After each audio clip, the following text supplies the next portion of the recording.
골로새서 말씀은 총 4장으로 구성이 되어 있습니다. 1장과 2장이 원리라면 3장과 4장은 실천 또는 적용편이라고 할 수 있습니다. 1장과 2장이 문제 제기라면 3장과 4장은 그러면 우리가 무엇을 해야 하는가, 어떻게 해야 하는가를 알려주는 실천적인 내용입니다. 우리가 앞서 살폈던 1장과 2장의 내용을 간단히 간략하게 살펴보면요. 골로새 성도들은 에바브라를 통해서 복음을 들었습니다. 그리고 바울이 한 번도 만나지 못한 골로새 성도들이 믿음 안에서 그들이 하나님을 예배하고 믿음 안에서 성장한다는 모습을 듣고 너무 기뻐했습니다. 그래서 1장은 기쁨과 감사가 넘칩니다. 또 한편으로는 골로새 성도들이 처한 영적인 환경에 대한 염려가 있었습니다. 그것은 초대 교회 안에 있는 거짓 가르침으로 인해서 골로새 교회 성도들 또한 안전하지 않기 때문입니다. 그들을 위협하고 유혹하는 수많은 거짓 가르침이 그들에게 있기 때문입니다. 그들은 예수님의 완전성을 흠집내려고 했습니다. 예수님으로 충분하지 않다. 구원 얻는데, 영적으로 성장하는데 예수 그리스도로 충분하지 않다는 메시지를 전했습니다. 진정한 영성은 더 많은 지식을 얻어야 하고 더 많은 규례를 지켜야 하고 그리고 더 많은 체험이 필요하다고 그들에게 거짓으로 유혹했습니다. 그래야지만 완전해진다고, 구원에 이를 수 있다고 가르쳤습니다. 그러나 그 말은 거짓이었죠. 사람의 어떤 수고, 어떤 노력, 어떤 열심으로도 예수 그리스도께서 이루신 완전한 구원에 보탬이 되지 않습니다. 예수 그리스도로 충분하다. 예수 그리스도로 완전하다. 예수 안에 있는 하나님의 자녀는 완전하다. 그것이 바로 1장, 2장의 내용입니다. 이단의 거짓 가르침을 따르지 않고 예수 안에 깊이 뿌리 내리는 믿음, 이 믿음을 그럼 지키려면 어떻게 해야 하는가? 건강하게 영적으로 성장하려면 어떻게 해야 하는가를 오늘 3장에서부터 말씀하고 있습니다. 그 첫 번째, 건강한 영적 성장의 길은 위의 것을 찾고 위의 것을 생각하라는 메시지입니다. 오늘 본문 1절과 2절의 말씀을 한 번 더 같이 읽어보겠습니다. 그러므로 너희가 그리스도와 함께 다시 살리심을 받았으면 위의 것을 찾으라. 거기는 그리스도께서 하나님 우편에 앉아 계시느니라. 위의 것을 생각하고 땅의 것을 생각하지 말라. 아멘. 건강한 영적 성장의 길로 바울이 제시하는 첫 번째는 위의 것을 찾고 위의 것을 생각하라는 말씀입니다. 이 찾다라는 말씀을 먼저 생각해 볼 수 있습니다. 성경에 보면 인간이, 죄인이 하나님을 찾는 것은 거의 보이지 않습니다. 성경에서 말씀하신 메시지는 거룩하신 하나님께서, 사랑의 하나님께서 인간을 찾아오시는 것이 일반적인 모습입니다. 우리에게 가장 대표적인 예가 바로 아담이죠. 아담이 죄를 짓고 나서 아담이 하나님을 찾지 않았습니다. 하나님께서 아담에게 찾아오셔서 아담아, 아담아, 내가 어디 있느냐 말씀하시죠. 그리고 우상을 숭배하던 땅에 살던 아브라함을 하나님께서 찾아가셔서 그를 내가 너를 복의 통로로 삼겠다 말씀하십니다. 하나님을 의지하지 않고 자신의 능력으로, 자신의 지혜로 살려고 했던 야곱에게 찾아가셔서 하나님께서 그를 다시 베델로 인도해 주십니다. 그런데 오늘 본문에 보면 바울은 찾으라고 말씀하거든요. 그럼 이 찾다라는 게 어떤 의미인가? NIV 성경에서는 이 위의 것을 찾으라는 이 부분을 어떻게 번역을 했냐면, 직역하면 마음을 위에 있는 것들에 두어라 라고 번역을 했습니다. 마음을 위에 있는 것들에 두어라. 우리가 세상에서 성도로 살아간다는 것은 우리가 마음을 지키지 못하기 때문이라는 거예요. 그래서 우리의 마음을 원래 있어야 되는 자리, 그 위에 마음을 두는 것이 필요하다라고 말하는 겁니다. 성도로서 세상에 살아가는 핵심은 하나님께 마음을 두는 것이다 라고 말씀하는 거죠. 이어서 성경은 위의 것을 생각하라고 말씀합니다. 이 또한 하나님께서 우리에게 주신 예수 그리스도의 그 말씀을 계속해서 묵상하라는 명령입니다. 위의 것을 찾고 위의 것을 생각하라는 것은 위의 것에 마음을 두고 그리고 하나님께서 우리에게 주신 그 말씀을 계속해서 묵상하라는 말씀으로 정리할 수 있습니다. 그러면 왜 굳이 성경은 오늘 위라고 말씀하고 있는가? 1절의 말씀을 다시 한번 보면요. 골로새서 3장 1절 말씀에 이렇게 기록하고 있습니다. 그러므로 너희가 그리스도와 함께 다시 살리심을 받았으면 위의 것을 찾으라. 우리 강주 한 편 같이 읽어보죠. 거기는 그리스도께서 하나님 우편에 앉아 계시느니라. 네. 아멘. 위는 그리스도께서 계신 곳이죠. 또한 위는 그리스도께서 하나님 우편에 앉아 계신 곳이라고 설명합니다. 오늘 이 본문의 말씀은 바울이 시편 110편 1절의 말씀을 인용해서 우리에게 알려주시는 말씀이거든요. 시편 110편 1절의 말씀 제가 읽어드릴게요. 여호와께서 내 주에게 말씀하시기를 내가 내 원수들로 내 발판이 되게 하기까지 너는 내 오른쪽에 앉아 있으라 하셨도다. 하나님께서 예언적으로 예수 그리스도께서 오실 것을 예언하시면서 그분의 권세, 그분의 권능을 예언하시면서 오늘 시편 110편에 이렇게 예언해 주셨습니다.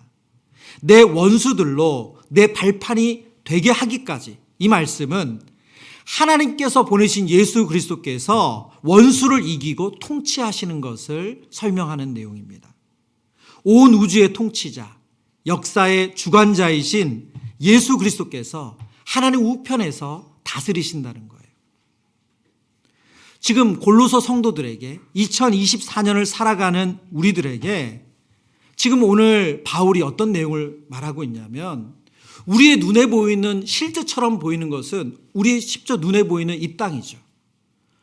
그러나 이 땅보다 실제로 이 땅을 통치하고 다스리는 실제가 있는데 그것은 바로 하나님 우편에 계신 예수 그리스도라는 거예요. 그분의 통치에 따라서 그분의 다스림에 따라서 이 땅이 이루어지고 이 땅이 운영된다는 거예요. 그러나 우리는 이 땅에 보여지는 현상만 보고 실제이신 하나님 우편에 계신 예수 그리스도의 그 통치를 잘 보지 못하는 거죠.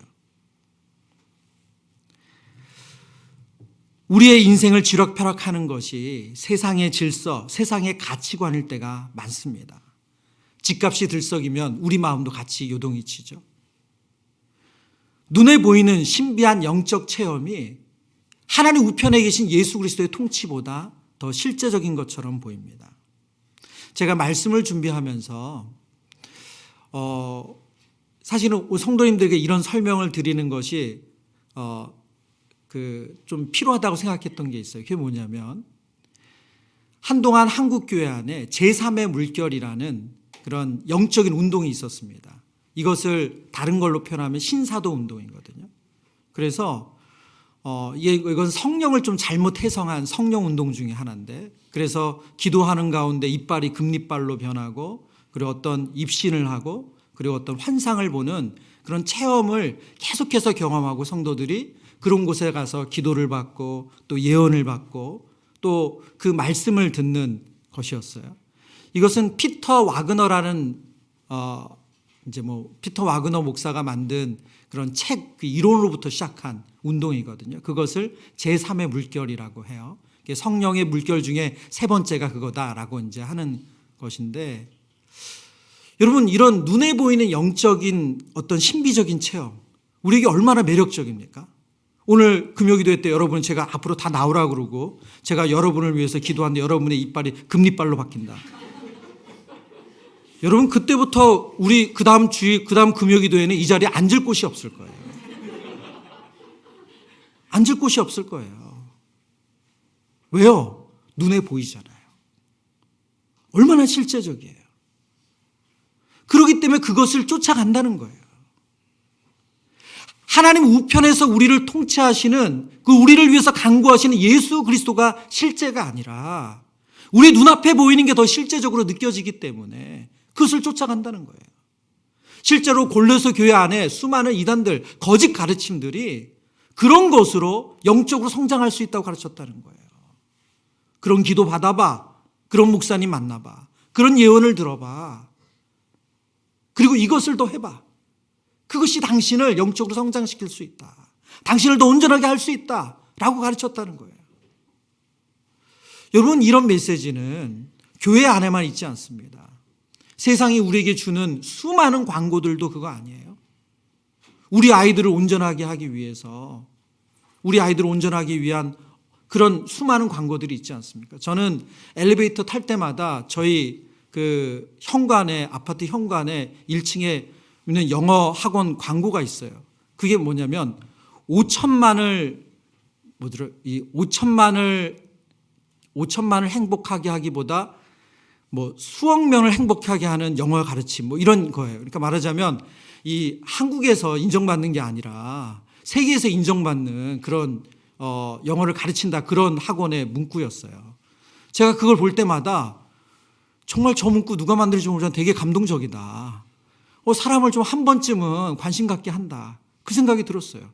아니, 대한민국에서만 인정받는 것이 아니라 전 세계에서 인정받는 영어를 가르친다니까 얼마나 매력적입니까? 우리에게 끊임없이 당신의 부족함을 이것만 하면 채워줄 수 있다, 이것만 하면 온전하게 할 수 있다, 그런 메시지를 준다는 거예요. 그러나 이 땅을 통치하고 다스리는 분은 실제 주인은 하나님 우편에 계신 예수 그리스도인 줄 믿습니다. 바울은 골로새 성도들에게 이것을 말하고 있습니다. 시선을 위의 것에 두고 예수 그리스도께서 우리에게 주신 그 마음을 지키고 예수 그리스도께서 우리에게 주신 그 말씀을 묵상하며 살아가는 것이 유일한 영적 성장의 길이라는 거예요. 제가 지난주에 한 강의를 들을 수 있는 기회가 있었는데요. 그 강의 속에서 한기채 목사님이 쓰신 내가 먼저 회개해야 할 한국교회 7가지 죄라는 책을 소개받았어요. 내가 먼저 회개해야 할 한국교회 7가지 죄. 그 책에서는 이제 7가지 죄를 쭉 열거를 하는데요. 그 두 번째 장의 제목이 공의 사유화입니다. 공의 사유화. 그 공을 한자로 2가지로 썼더라고요. 첫 번째는 공로할 때 공, 그리고 두 번째는 공적이다 할 때 공. 그 공의 사유화가 한국교회가 회개해야 될 두 번째 죄라는 거예요. 예를 들면 가장 대표적인 것이 우리 담임 목사님들이 교회를 사유화하는 거죠. 왜요? 그 공이 있잖아요. 나의 공. 그렇죠? 나의 공이 있으니까. 그 교회를 개척하고 그 교회를 위해서 수십 년간 애를 쓰셨으니까 그 공을 사유화하는 거예요. 그래서 그 교회를 내 것으로 생각해서 자녀에게 물려주거나 혹은 사회에게 물려주는 일을 하는 거죠. 공의 사유화예요. 또 하나는 그 공은 교회라는 공적인 거잖아요. 목사님 한 분 것이 아닌데 그 공을 내 사유화하는 거죠. 이 공의 사유화가 우리가 먼저 회개해야 될 그 죄 중에 하나다. 그 책의 설명이 그래요. 근데 그 강의를 하신 목사님이 거기서 그치지 않고 이 공의 사유화가 무엇을 만들어냈냐면 해의 공유화를 만들어냈대요. 해의 공유화. 그게 뭡니까? 해라는 것은 해악할 때 해를 말합니다. 바로 이 땅을 해롭게 하는 것에 공유화를 만들어냈대요. 앞선 설명을 이어서 하면 그 목사님께서 하나님께서 맡겨주신 그 공적인 것을 사유화하고 그리고 자신의 공로를 사유화하는 것을 통해서 그것으로 만들어내는 해악이 모든 성도들에게 그리고 한국교회의 해의 공유화가 됐다는 거예요. 여러분, 왜 이런 일이 발생했습니까? 왜 이런 일이 발생했어요? 오늘 말씀에 비추어 보면 마음을 위의 것에 두지 않고 땅에 두었기 때문 아닙니까?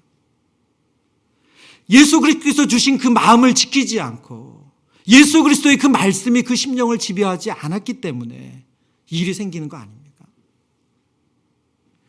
화종부 목사님의 책에서 이 동일한 맥락으로 뼈아픈 지적을 하시더라고요. 교회 역사를 보면 성도의 수가 전체 인구의 15%만 넘어도 그 사회를 뒤집었습니다. 우리는 15%가 훨씬 넘었는데도 사회를 뒤집지 못합니다. 조국 사회 팽배한 음란과 교만과 강포, 약자에 대한 착취와 천대와 차별, 수많은 불의와 불법 행위가 근절되지 않습니다. 곳곳에 교회가 이렇게 많은데도 사회가 변하지 않습니다. 생명이 시들시들해졌기 때문입니다. 하나님 안에서 그리스도와 함께 감추어져 있는 생명이 거의 죽어가고 있기 때문입니다. 마음을 위의 것에 두지 않고 땅에 두었기 때문입니다. 여러분, 우리가 이론은 알아요. 1장과 2장 이론은 알아요. 예수 그리스도가 온 우주에 충분하시고 완전하시고 그리스도 안에 있는 삶이 완전하다는 것을 알아요. 이론은 알아요. 그런데 골로새서 3장으로 넘어와서 우리의 마음이 하나님 주시는 그 그리스도로 채워지지 않고 거기에 우리의 마음이 있지 않고 여전히 땅에 있다면 오늘 우리는 말로는 이것은 내 것이 아니라고 말하지만 실제로는 내 것이냐 하는 공의사유화가 일어나는 거예요. 저는 오늘 말씀을 준비하면서 오늘은 제가 드리는 말씀은 아주 심플하고 아주 간단합니다. 문제는 우리가 그것을 살아내느냐의 문제예요. 저와 여러분이 오늘 이 밤에 기도할 때 하나님께서 저와 여러분의 죄악을 깨닫게 하시고 그리고 저와 여러분의 심령이 정말 예수 그리스도가 하나님 우편에서 다스리고 계시고 그분이 실제이시고 우리의 마음이 그분의 다스림을 받아서 우리의 삶 속에 이 말씀이 살아낼 수 있는 능력이 회복되기를 간절히 축원합니다. 건강한 영적 성장의 길은 우리의 마음을 하나님 우편에 계신 예수 그리스도의 다스림에 두는 거예요. 건강한 영적 성장의 길 두 번째, 땅의 지체를 죽이고 옛 삶을 벗어버리라고 말씀합니다. 골로새서 3장 5절의 말씀 같이 읽어보겠습니다. 그러므로 땅에 있는 지체를 죽이라. 곧 음란과 부정과 사욕의 악한 정욕과 탐심이니 탐심은 우상 숭배니라. 아멘. 오늘 본문 5절의 말씀은 그러므로로 시작하죠. 이 그러므로는 우리가 앞서 읽은 1절부터 4절의 말씀을 받습니다.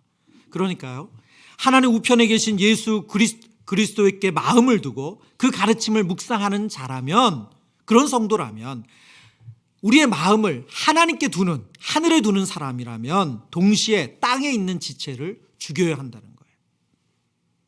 바울은 땅에 있는 지체들의 그 악한 모습을 얘기하면서 이것을 죽이라고 말씀합니다. 조심해서 다루고 조절하는 게 아니라 완전히 없애래요. 오늘 본문에서 바울은 제거해야 될 악의 목록을 크게 세 가지 범주로 설명하고 있습니다. 첫 번째는 삐뚤어진 욕망이고요. 두 번째는 흥분하기 쉬운 기질, 그리고 세 번째는 날카로운 혀입니다. 첫 번째, 삐뚤어진 욕망이라고 했죠. 이 삐뚤어진 욕망에 나오는 첫 번째 모습이 비도덕적인 행위인데 오늘 본문에 보면 포르네이아라는 단어를 사용했어요. 음란이라는 단어죠. 우리에게 익숙한 포르노라는 단어가 여기서 나왔습니다. 포르네이아. 하나님께서 이 땅을 창조하실 때 한 남자와 여자의 결혼의 테두리 안에서, 건강한 테두리 안에서 성을 즐기도록 만드셨어요. 그것이 우리에게 참된 기쁨이라는 거예요. 그런데 이 규정에 벗어난 모든 성행위는 성도의 삶에 용납될 수 없는 것입니다. 이게 이 오늘 성경이 말씀하시는 땅에 있는 지체의 악한 모습이죠. 여러분, 그러나 오늘날 이 성적인 음란함은 이루 말할 수가 없습니다. 제가 금요기도 설교 시간에 전에 한번 말씀드린 예가 있는데, 대학가 인근에 있는 한 원룸을 운영하시는 우리 성도님을 신방한 적이 있어요. 그 성도님이 정말 한탄을 하시더라고요. 우리나라에서 누구나 가고 싶은 대학가에 있는, 거기서 우리 학생들 기숙을 하는 그 원룸을 하시는 거죠. 근데 목사님, 정말로 오늘날 우리 아이들의 이 문란함은 이루 말할 수 없습니다. 정말 부모님들이 아시는지 몰라요. 한탄을 하시더라고요. 포르네이아죠. 또한 성경은 이어서 바울은 탐심을 지금 언급하거든요. 이것은 성의 영역, 이 성적인 영역을 넘어서 더 넓고 내부적인 분야로 시선을 옮겨가는 겁니다. 헬라어로 플레오넥시아라는 단어인데, 이건 더 많이 갖고 싶어하는 마음이 바로 탐심입니다. 더 많이 갖고 싶어하는 마음. 모든 물건과 대상이 우리의 유익을 위해 존재한다고 가정하는 거예요. 작년에 저희 교회 이제 우리 수험생들이 시험을 치르는 날 합동신학대학원의 이동열 교수님이 오셔서 강의를 하셨어요. 이동열 교수님의 강의의 핵심 중에 하나가 바로 자기 팽창 사회라는 거예요. 자기 팽창 사회. 자기가 너무 중요해요. 그래서 자기를 만족하게 하는 것이 우리 아이들에게 너무 지금 중요한 가치관으로 채워져 있다는 거예요. 부모님이 왜 있어요? 나의 만족을 위해 있는 거예요. 동생이 왜 있어요? 나의 만족을 위해 있어요. 학원 선생님이 왜 있어요? 나의 만족을 위해서 있는 거예요.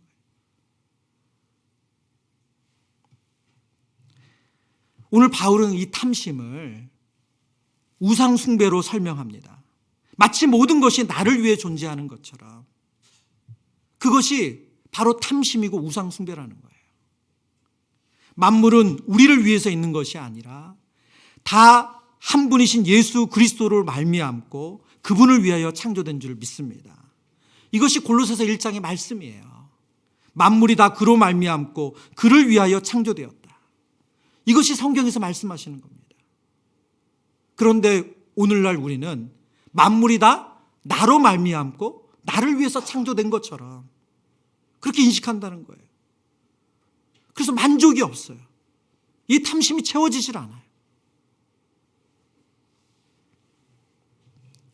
빌립보서에서는 바울은 이러한 이 땅의 모습을 그들의 신은 배다라고 말하고 있죠.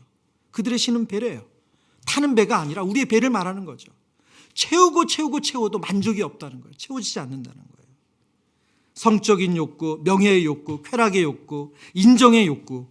우리 사회는 끊임없이 욕구를 만족시키라고 말합니다. 근데 그 욕구를 그리고 그 욕구를 만족시키는 것이 행복이라고 말해요. 여러분, 그래서 우리가 행복하지 않은 거예요. 왜요? 그 욕구가 끝이 없잖아요. 그래서 남의 불행, 남의 고통을 주는 일임에도 불구하고 나의 욕구를 만족시킨다면 그 일까지도 할 수 있다고 생각하는 것이 오늘날 약한 모습 아닙니까? 제가 이제 이것을 어떻게 우리 성도들의 삶에 좀 구체적으로 적용할까?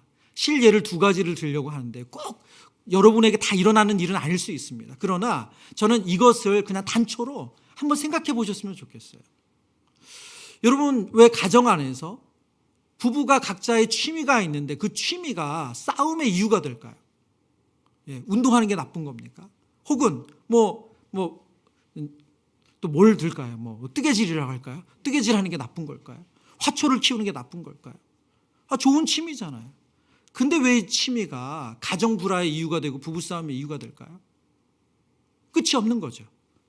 예를 들어보죠.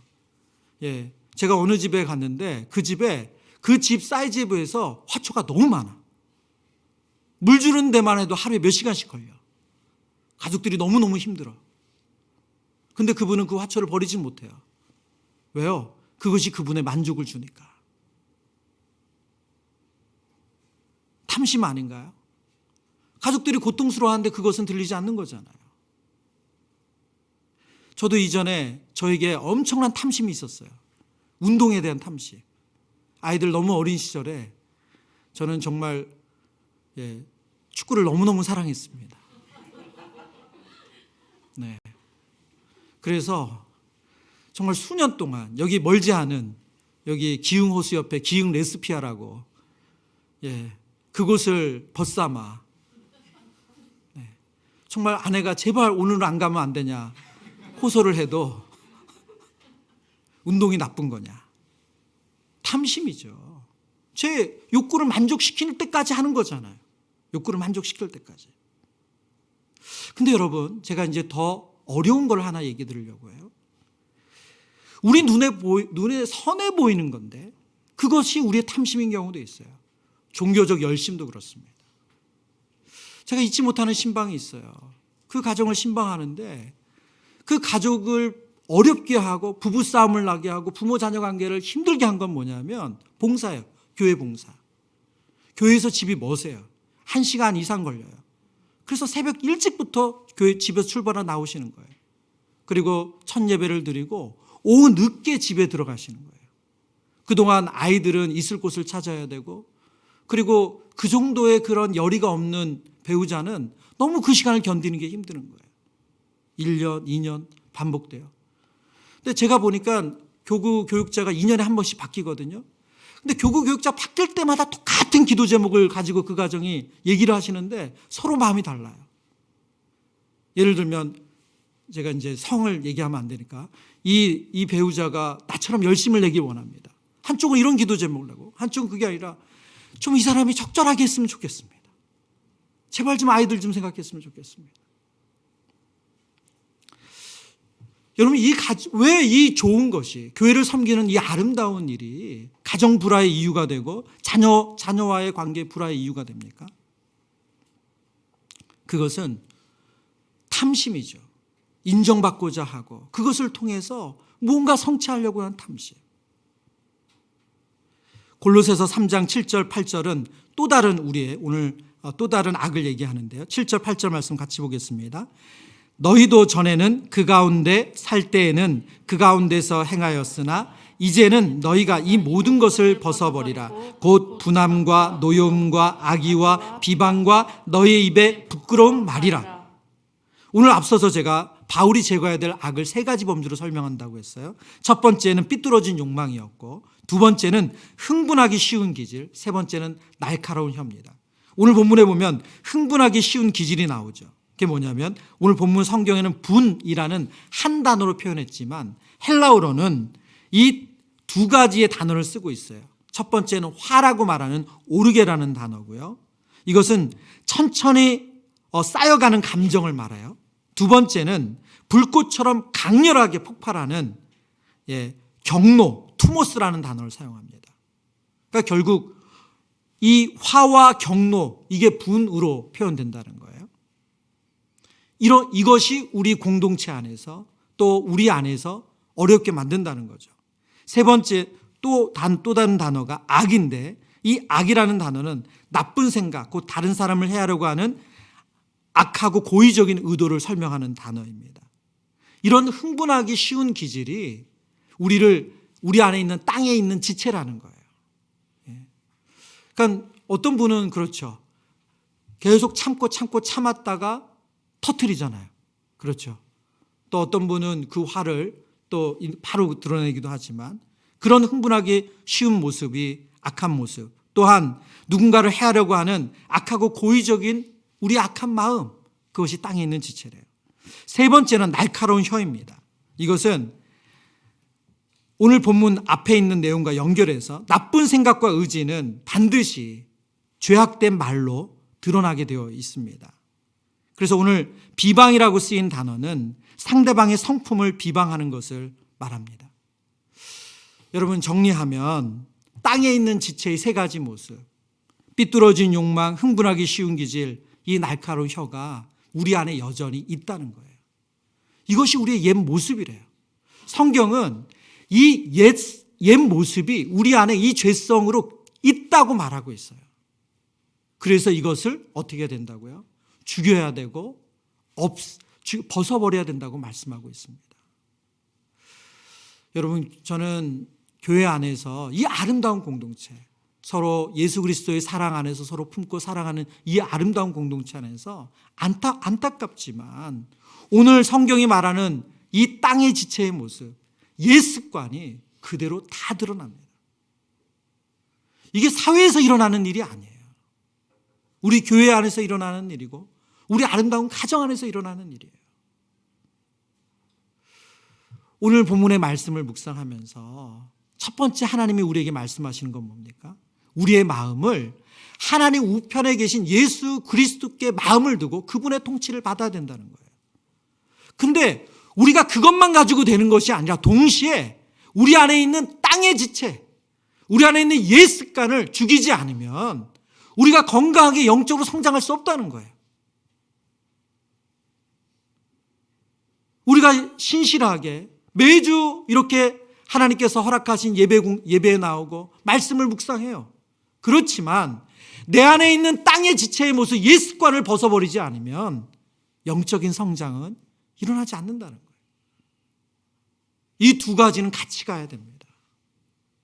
오늘 저와 여러분이 이 밤에 기도할 때 우리 안에 해결되지 않은 문제가 뭔지, 나는 하나님 우편에 계신 예수 그리스도의 그 마음의 통치를 받고 있는지, 거기에 내 마음을 두고 있는지, 아니면 여전히 땅에 내 마음이 있는지, 아니면 나는 정말 하나님 나라를 바라보며 사는데 내 안에 옛 습관과 땅의 지체를 죽이지 못해서 여전히 이렇게 뒤죽박죽인 것은 아닌지, 하나님께서 그것을 깨닫게 해주시는 은혜가 있기를 바랍니다.